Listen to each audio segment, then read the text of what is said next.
Good afternoon. Today we are continuing on with Chapter 10, the Sodbusters. We are on page 200, continuing to learn about changes on that farm. Minnesota's early settlers often started out as subsistence farmers.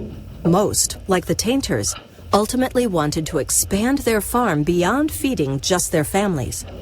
As soon as they were established, they worked hard to better themselves by growing cash crops, crops to sell to earn income. They needed a cash crop with a reliable economic market. During the 1860s and 1870s, this often meant planting wheat as a cash crop. Wheat was a relatively easy crop to cultivate, and prices were good because demand for wheat flour was growing. For a while, many Minnesota farmers depended almost entirely on wheat, but that turned out to be a mistake. Okay, so, little housekeeping. No more making walls with our devices and doing God knows what behind your devices. You might be doing what you're supposed to be doing, and you might not. I've caught too many of us not doing what we should be doing these last few days, so we're not putting devices up blocking my sight of what you're working on.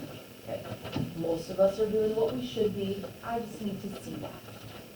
All right, so the Tainters, remember, started off with that subsistence farming, just growing enough for them to survive, because they had to build their house, they had to get the ground ready to plant. They didn't have enough time to do 80 acres all at once. So subsistence farming is just enough for them to survive. Now, once they get established, they can say, oh, we can break some more ground up. We can add to this. Because we want to be able to sell. The ultimate goal isn't just to survive. They want to make a little money so they can improve their life. Right? That human capital. We're always trying to do a little bit better. So they're going to say, ooh, we can break up more ground, we can plant more, so we can sell at the market and make money off of it, so maybe we can get a better house. So maybe we can upgrade some things and live a little bit better. So a lot of that comes in. We're going to be learning about how they're improving their farms. In the green box is income on the farm. Well, let's hear about that. Income on the farm. Subsistence farmers produced only enough to feed themselves. Nearly all wished to produce more. When farmers were able to produce more than they consumed, they could sell their excess in order to increase their income. This income could be used to buy things for the family, improve the farm, or it could be saved for a later date. In order to increase their income, farm families worked to improve their human capital. Remember, human capital is the knowledge and skills that enhance a person's ability to earn income. What is something each member of the Tainter family could have done to develop his or her human capital? So that human capital concept is something from a previous chapter.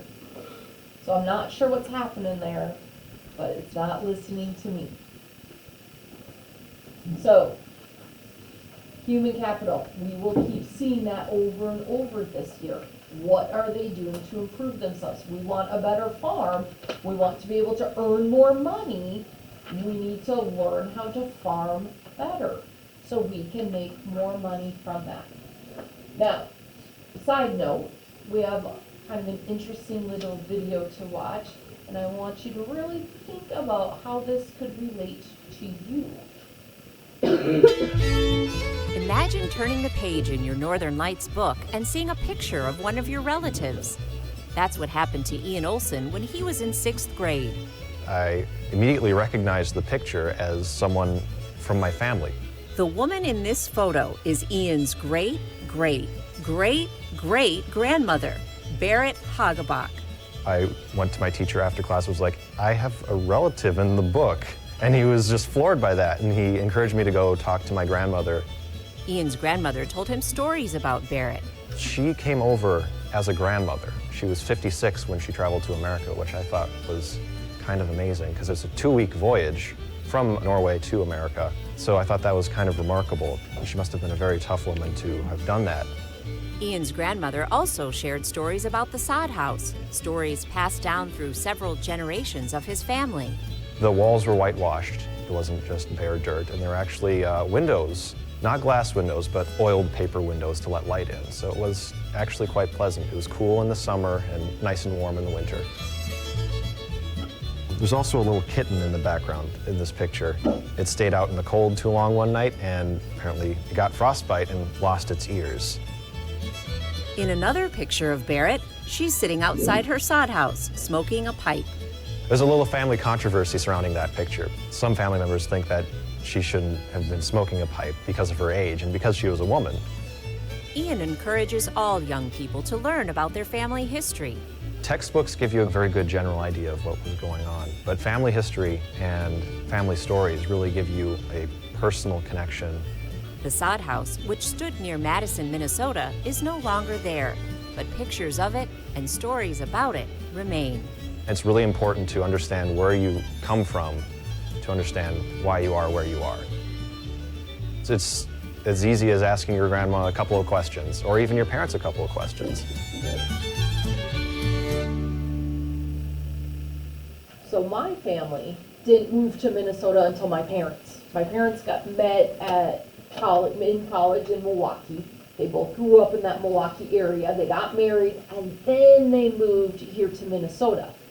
So my family's probably not going to be in any of these old pictures because we're more recent coming to Minnesota. But that doesn't mean my family history isn't important for me to know. I might not see pictures in my book. Pretty cool that he saw a picture of his great-great-great-grandma in there and that he recognized her, knew it was family. That's pretty amazing.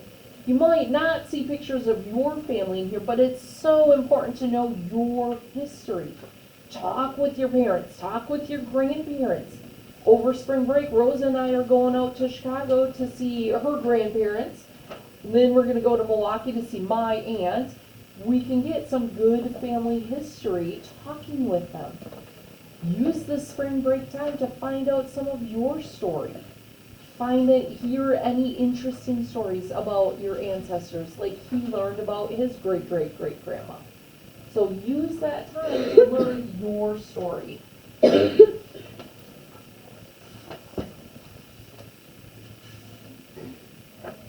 All right, life on the farm. This is going to be that number 5. Fill in the to-do list on the typical farm in the 1870s. What kind of jobs did the man do, the father? What kind of jobs did the mom do, the woman? And what kind of jobs did the children do? We will see that there are 4 spots under each person. You're going to hear more than 4 jobs. You could write more underneath if you want, but you have to have at least 4 listed for each one. Is that your question? All right. So this first section we're going to hear about is going to talk about the father. Life on the farm. Every farm family had plenty of work to do. If someone needed help, family members would pitch in. Men, women, and children each had their own daily chores. For a man, farming meant heavy work in the fields. When he was not busy plowing, planting, or harvesting, he repaired buildings and cared for the animals. With few neighbors, a man had to rely on his own skills as a logger, veterinarian, lawyer, well digger, and accountant. That was 10 different things they listed for them that the men would do around the farm. Make sure you're listing a lot of those. You need at least 4, but on the test you might want to know a few more. Yep. If it's on the farm, does farm work count? I would specify what farm work is. Don't just say farm work. Tell me what jobs they did. Because you'll see that the kids do some farm work. The wife does some farm work. Tell me exactly which kind of stuff they did. Next section is going to talk about the woman, the mom. Likewise, a farm woman did many different jobs. She tended to the children and cooked 3 meals a day over a wood-burning stove. She rubbed her hands raw doing the laundry over a rough metal washboard.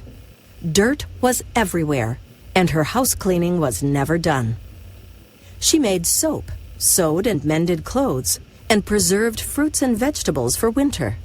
She cared for the chickens and cows and made butter and cheese from the cow's milk. The vegetable garden was usually her job too. At times, a woman would work in the field, especially during planting and harvesting. I counted 12 things they listed that the mother does. And there's lots of jobs on the farm. Living on a farm is not easy work. It is very hard work, but it's very rewarding. Yes? The two deep father is plowing, planting, or harvesting different things. They are different things. But I would list more than just those. Now, what did the kids do? As soon as children were big enough, they carried firewood and brought water from the well. Weeding the garden, gathering eggs, and bringing in the cows for milking were other chores for boys and girls. When they were older, they helped in the fields or cared for younger brothers and sisters. I counted 7 things there. You have to list at least 4. But remember, the more you list, the more it helps you study for the test.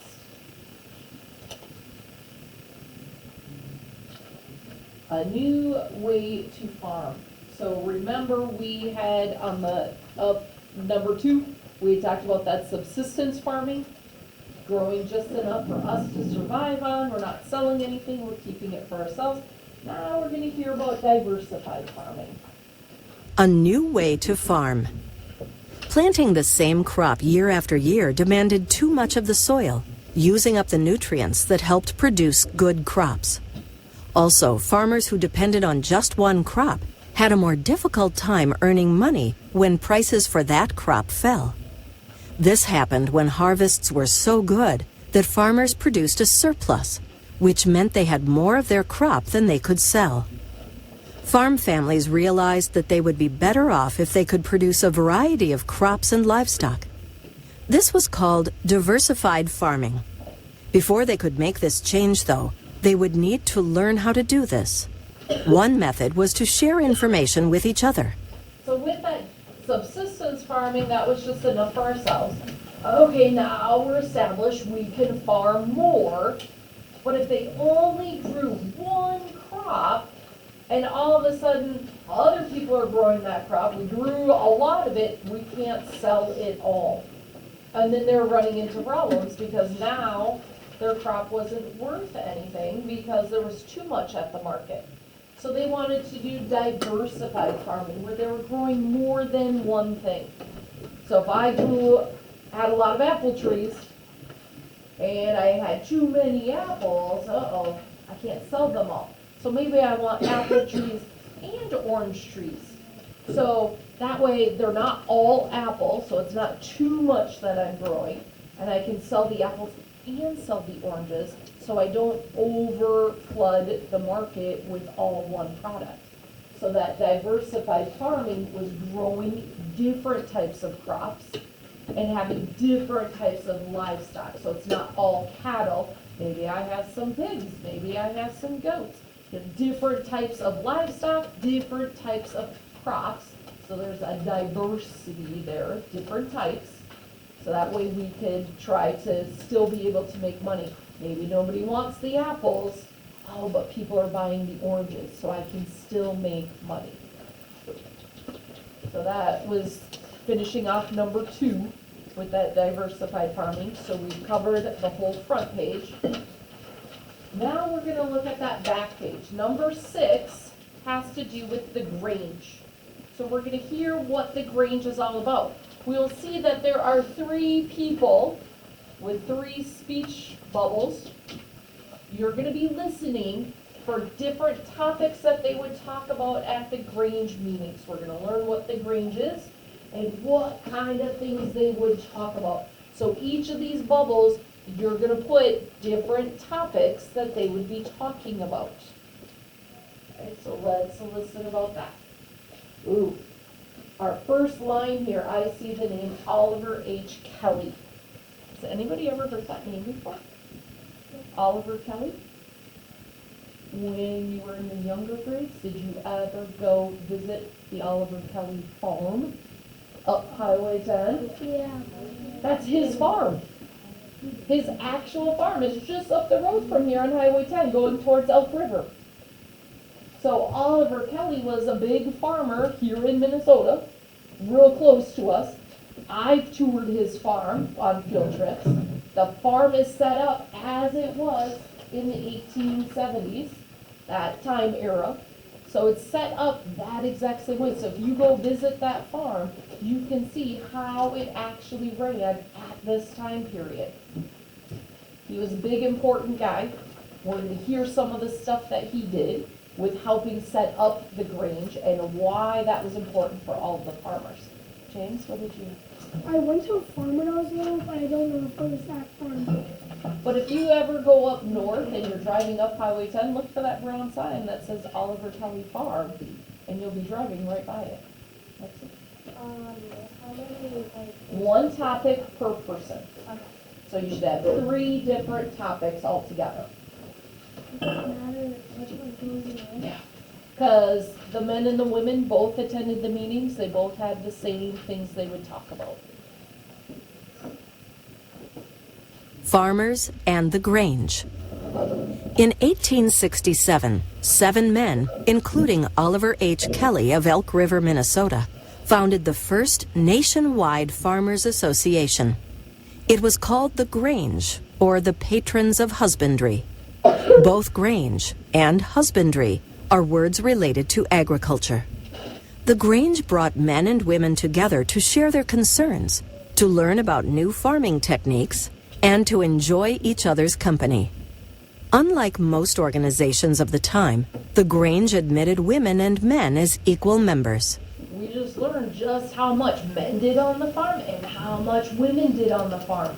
They're both working super hard. They're going to have both people be at these Grange meetings because they both do so much farm work. So, sharing concerns. Oh my goodness, all those grasshoppers came. What did you do to keep your crops safe? What if the grasshoppers come back? What can we do? So those concerns that, oh, there's a coyote that's been getting in and killing my chickens. Has he been hitting your farm? What do you do to protect your chickens so the coyote doesn't get them? Right? These are concerns that all the farmers in the area would have. They had new farming techniques. Hey, you had a great crop of corn this year. What did you do? Oh my goodness, I want to be able to grow my crops as well as you're growing yours. What kind of equipment are you using? Okay, so they would share, talk about that farming techniques. Enjoying each other's company. My goodness, we talked about how spread out they all were. This was a time for people to get together and socialize.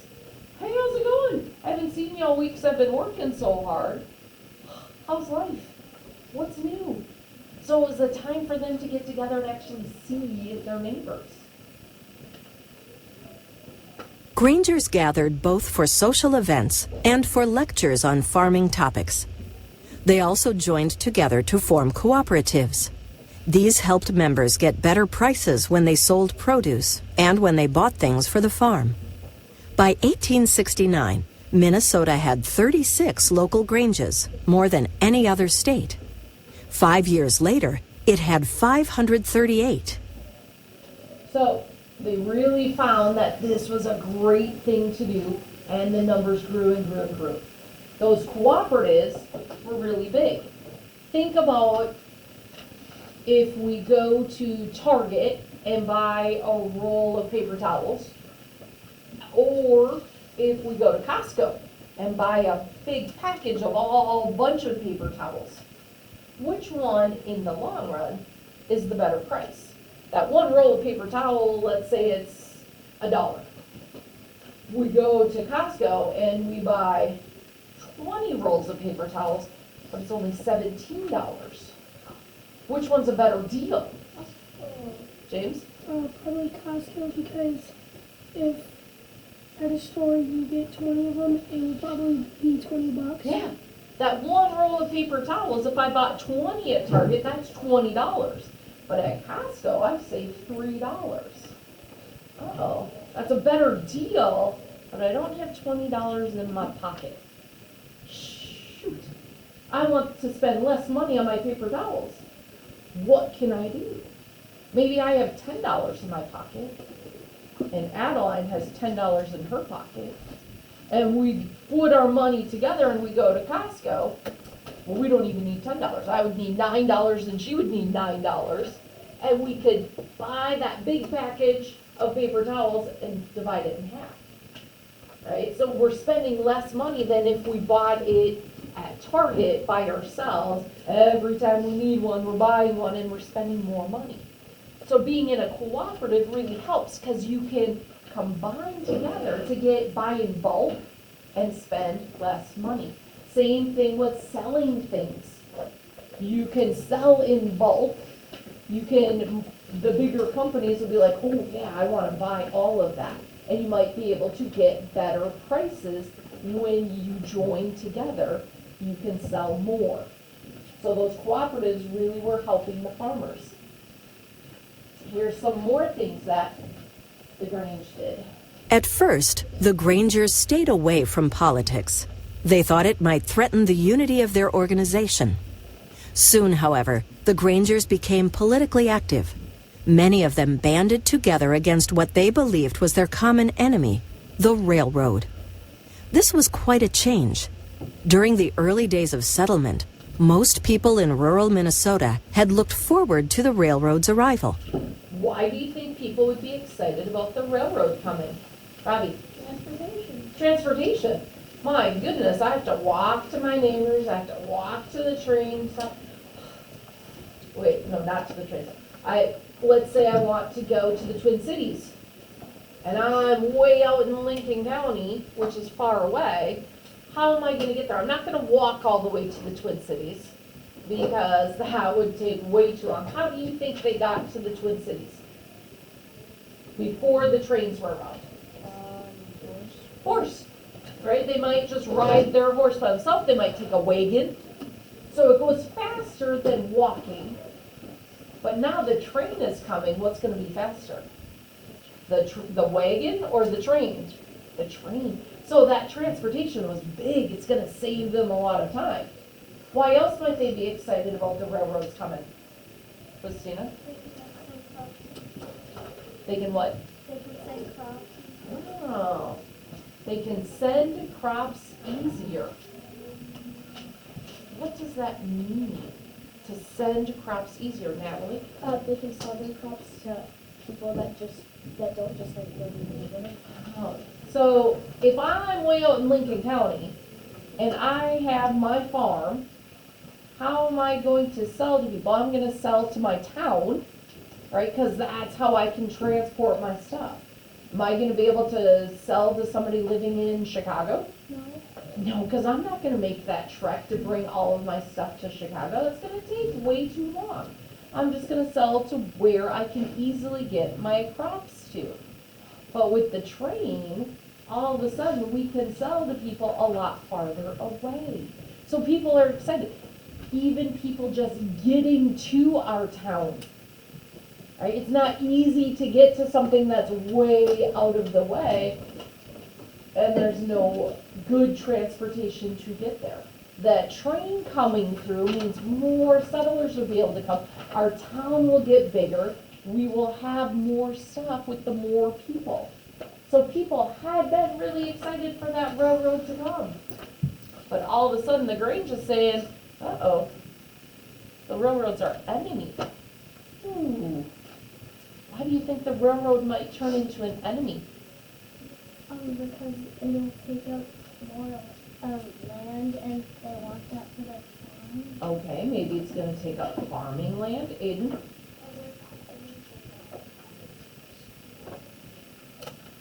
Other companies coming to Minnesota, that could be bad because there's more competition, but it could be good because there's more variety of companies.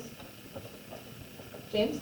and it might cost, they might need to sell more because it might be a lot of money Okay, because to transfer it to like the train.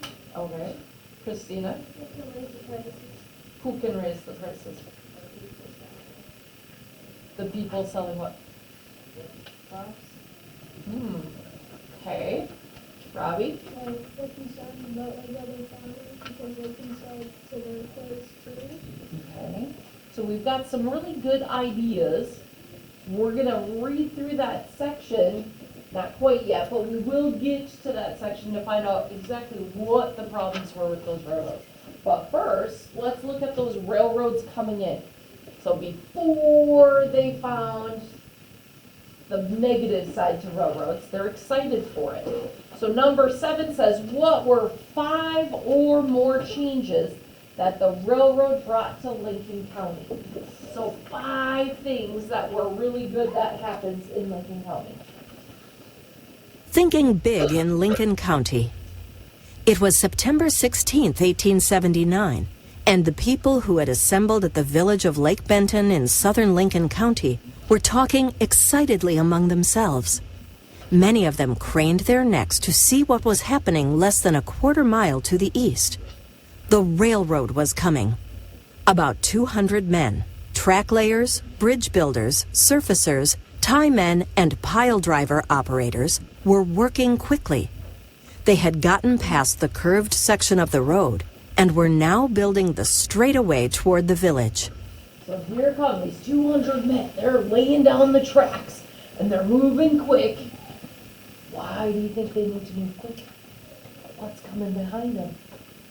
The train. The train. The train is on the tracks. It's coming.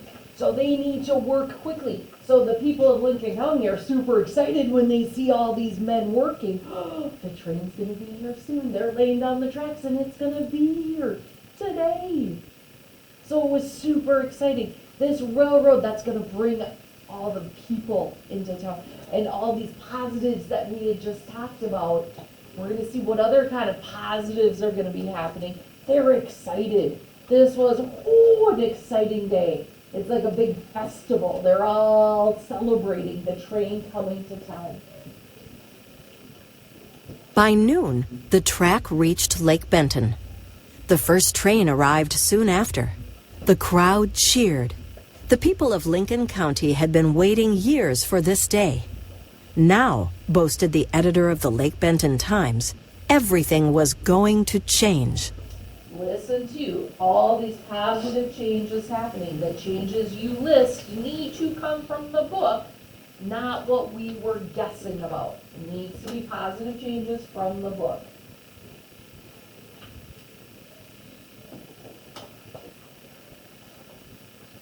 Maybe. A few weeks will make a marked change in the appearance of our village. Businessmen have all been awaiting the completion of the road, so they might obtain lumber at cheaper rates and get their goods transported at a less cost. As material can soon be obtained, building will doubtless commence at once, and Lake Benton will contain at least 75 buildings before the snow flies.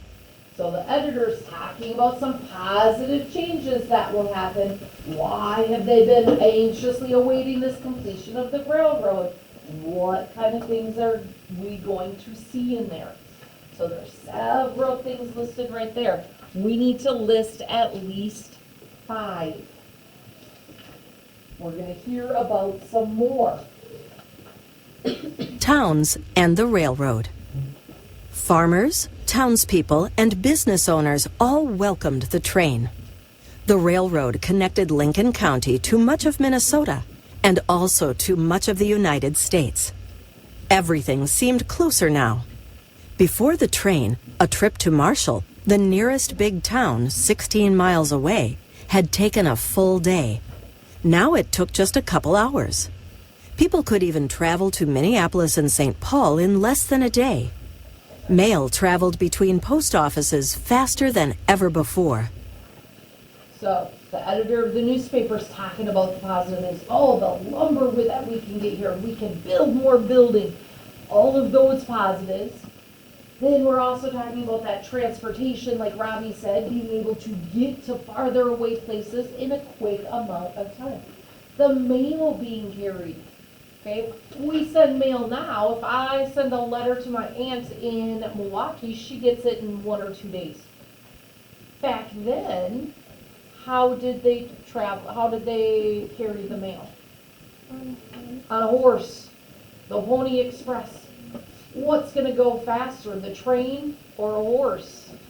The train. That mail's going to get there so much quicker. So they're going to get news so much quicker.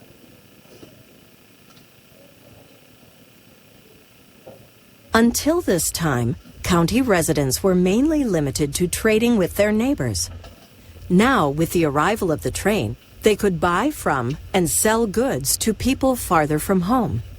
Because the train now connected Lake Benton to a much larger geographic area, the people of Lake Benton and the surrounding area could now participate in this larger economic market. So I've got apples and oranges that I grew. I'm not just having to sell it to the people in town. They're tired of my apples and oranges. Now I can sell to the people out in Chicago. Right? I can get my crops to them. I can buy stuff from far away. I really want this material to make this outfit.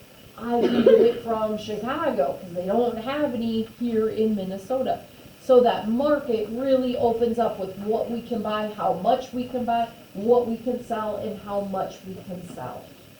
So there's lots of positives that came about with this railroad.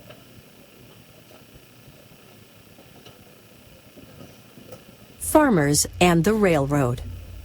The opportunity to profit from this larger economic market was especially good news for farmers like the Tainters. Now, instead of producing just enough to feed themselves and trade with neighbors, they had a good reason to produce more. The more they grew, the more they could sell in the market. The more they sold, they believed, the better off they would be. The Tainters had claimed 80 acres under the Homestead Act. They knew the government would give them the land if they stayed there for 5 years and improved it by plowing, planting, and building a house. The Tainters, however, weren't satisfied with just 80 acres. They wanted to expand their farm. The bigger the farm, the more we can grow, the more we can sell, the more profit we can make, and improve our life. In 1883, after several years of scrimping to save money, John and Sarah bought an additional 40 acres from the Winona and St. Peter Railroad. The crops they grew on that new land eventually earned enough money to pay for a larger farmhouse on their homestead. At first, the Tainters, and others like them, were grateful to the railroad for selling them the land at what they felt was a good price. Eventually, though, many farmers' opinions about railroad companies would change. We're going to learn about why their opinions are changing when we come back from spring break. But first, let's learn about King Wheat. King Wheat changes the landscape. Land use changes over time. Let's follow Minnesota's development of one crop, which shows this concept well. Today, Minnesota is known for agricultural production. During the mid-1800s, the state developed a market for exporting crops. Wheat was the first export crop to affect our state's economy on a large scale. It became so important that people gave it the nickname King Wheat. King Wheat in southeastern Minnesota. As settlers moved into southeastern Minnesota, they found fertile soil close to rivers and waterfalls. The rivers provided a way to transport their farm products to markets elsewhere, and the waterfalls powered mills. Near these waterways, settlers built mills to grind wheat into flour. The flour could then be shipped by river to larger markets like Minneapolis and St. Paul. In the 1860s and 1870s, King Wheat ruled over southeastern Minnesota. Golden fields of wheat surrounded towns such as St. Charles. In fact, there was so much wheat to produce that there weren't always enough workers, especially during harvest time. King wheat moves west. Beginning in the 1870s and continuing into the 1900s, wheat production shifted to the western part of the state. As the railroad spread west and north across Minnesota, so too did settlement and farm production. The soil of the Red River Valley proved just as fertile as the soil in southeastern Minnesota. By the 1880s, northwestern counties such as Polk and Otter Tail were producing even more wheat than southeastern counties such as Goodhue and Wabasha. In 1889, Minnesota was the #1 wheat-producing state in the country. Name some of the changes to the landscape mentioned in this sidebar. So, I want you to think about what we just heard. A lot of us weren't paying attention. Really think about it. Think about what the land was like in the western Minnesota and the southern Minnesota, how it was all that prairie land.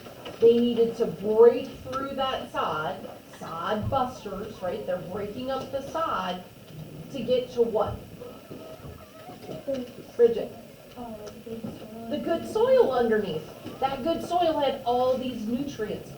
What did they discover was the best crop to grow with the nutrients that were there, Robbie? Wheat. So a lot of farms they were sharing their concerns, talking about farming techniques. Something that was coming up at the meetings. Wow, we started growing wheat and whoo, we could grow a ton of it.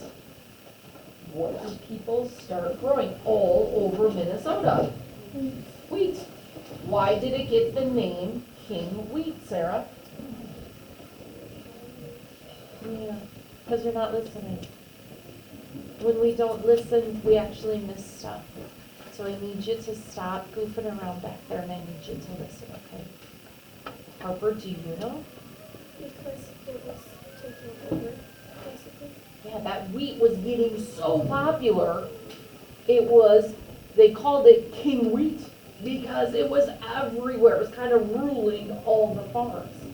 It was super popular crop because it grew really well. We will start after spring break learning about that railroad. We heard all the positives of the railroad coming. We're going to hear the negatives that came along with it. If you are listening at home, I hope you are well, and I hope to see you soon. Have a wonderful day.